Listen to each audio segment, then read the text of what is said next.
Good afternoon, everyone, and thank you, Hannah. Well, I'm not so tall, sorry. I stand in front of you with a heart full of gratitude, as this moment feels like the realization of a cherished dream. Being surrounded by people who share the same vision for peace.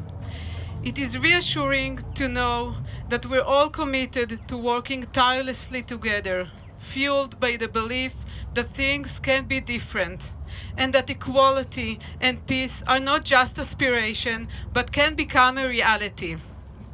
Together, we can navigate in the depth of sadness and anger, finding ways to heal each other.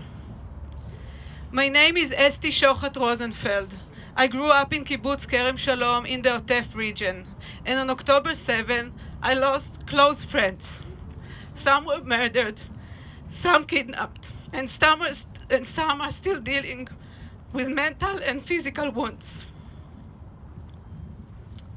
I will always remember my friend Ayelet, who shared how happy she was on the day that her mom was released from captivity, and how scary it was to know that the first thing she'll need to share with her mom is that one of her sons was murdered and the other one was kidnapped. I come from a kibbutz that is deeply rooted in anti-occupation and peace activism. Despite the awareness of the sheer inequality between us, we were human beings who reside on both sides of the line. I remember spending weekends in Rafiach at Ali's house, and the joy of Fuad, his youngest son, on his wedding day. I also remember September 13, 1993, the day of the Oslo Agreement sign-up.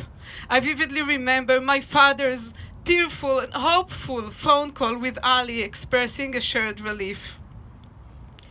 On that horrific day of October 7th, one of my first phone calls was to Fuad. I needed to ensure he's staying in the West Bank because I knew he was working there, and make sure he's not going back to Gaza. When I grew up and left my parents' house, I lived in Kibbutz Manara in the north of Israel. Now both of the kibbutzim I used to call home are pretty much destroyed. But strangely, or maybe paradoxically, my belief in the importance of building an equitable and shared society for both Israelis and Palestinians in the beloved homeland has grown stronger than ever. A decade ago, I left my work in the tech industry and dedicated all my time and energy to working with organizations that build a shared society.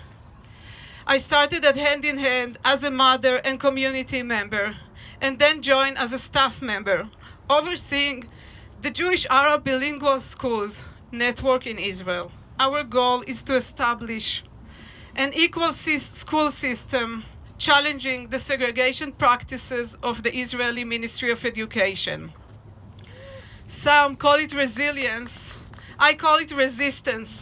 Resistant to segregation and racism.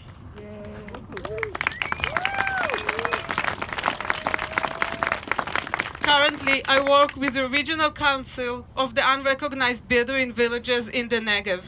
My focus is on advocating for the recognition of Bedouin villages, who, despite being citizens of Israel, face ongoing racism, hindering their rights to have a legal place to live.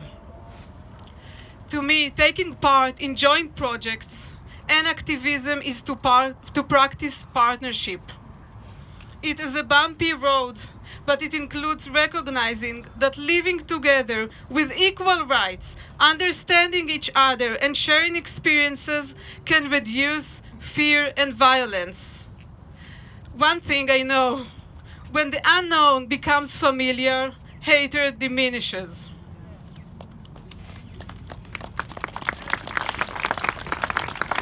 We are here today to plant seeds of hope, assuring that peace organizations are working tirelessly to mend the broken pieces with a strong belief that change is possible.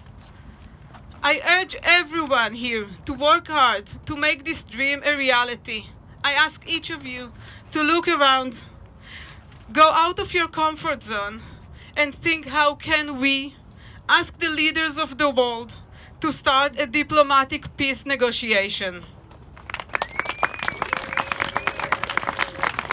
We must stop the killing in Gaza, and we must bring home all the hostages now.